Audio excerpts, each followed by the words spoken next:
Well आज के time पर इनविंसिबल एक काफी पॉपुलर टीवी सीरीज बन चुकी है, बट क्या आपको पता है कि एक ऐसे राइटर ने क्रिएट की है जिन्होंने simultaneously 3 failure comic book create की थी। Done like 4 comics at that point, but those 4 comics had been failures. $40,000 के डेट में आ गए थे एंड लिटरली बैंकरप्ट होने वाले थे। And yes I am talking about Robert Kirkman. तो चलिए आज की वीडियो में हम देखते हैं the rise of.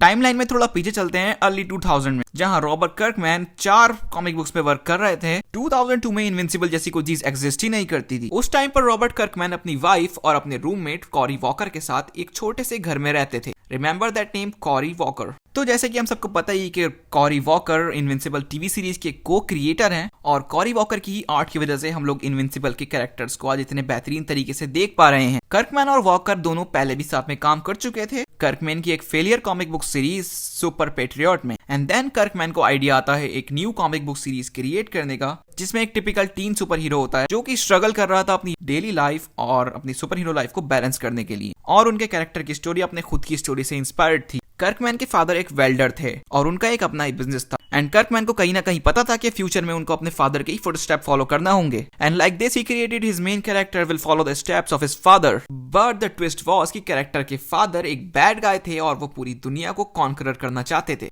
Earth isn't yours to conquer.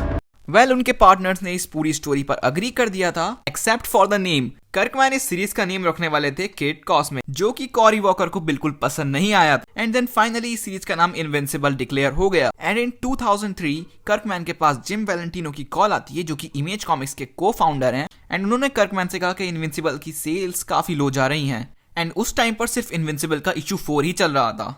तो कर्कमैन ने उनसे कहा कि इनविंसिबल का इशू 25 में एक बहुत अच्छा ट्विस्ट आने वाला है जिससे ऑडियंस काफी अट्रैक्ट होगी। एंड वैलेंटिनो ने उनसे कहा कि ऐसा ही अगर चलता रहा तो ये कॉमिक बुक कभी भी इशू 25 तक नहीं जा पाएगी और ये ट्विस्ट तुम्हें नेक्स्ट इशू में ही कंटिन्यू करना पड़ेगा। और कर्कमैन अपनी इस कॉमिक बुक सीरीज के साथ कोई रिस्क लेना नहीं चाहते थे। And he finally revealed that omni man is a bad guy.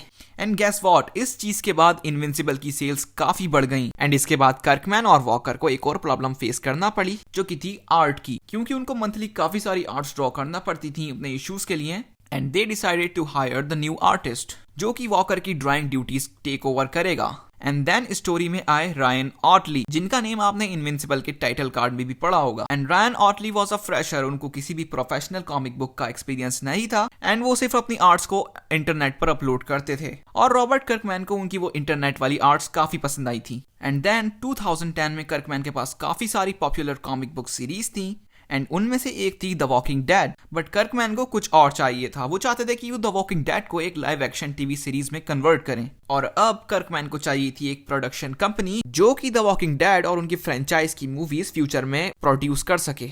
And then Robert कर्कमैन ने एक अपनी प्रोडक्शन कंपनी लॉन्च की नेम्ड एज स्काईबाउंड। एंड उस टाइम पर कर्कमैन का कोई आइडिया नहीं था कि वो इनविंसिबल की एक टीवी सीरीज अडेप्ट करेंगे। बट द वॉकिंग डेड की सक्सेस देखने के बाद चीजों को थोड़ा स्पार्क अप मिलने लगा। एंड देन 2018 में इनविंसिबल की कॉमिक्स फाइनली एंड हो गई।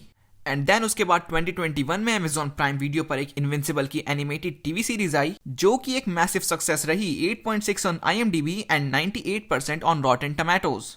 एंड इस शो की सक्सेस के काफी सारे रीजन हैं, एंड मेरे ओपिनियन में वो ओमनी मैन वाला ट्विस्ट सबसे बेस्ट था। मैं यहाँ स्पॉइल नहीं करूंगा, अगर आपने नहीं देखी तो just go and watch invincible. And इसकी मीम्स इंटरनेट पर वर्ल्ड वाइड काफी पॉपुलर हो रही थी। काफी लोग इस सीन को कस्टमाइज और रिक्रिएट कर अपने पेज पर डाल रहे थे।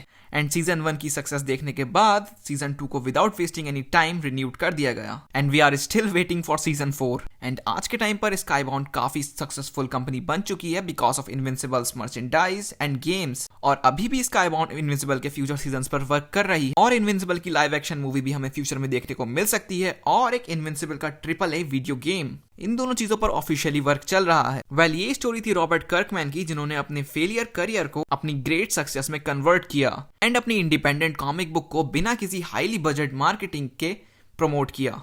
And if you love the video just a little bit then please subscribe. मैं ऐसी वीडियोस फ्यूचर में लाता रहूंगा। Thanks for watching.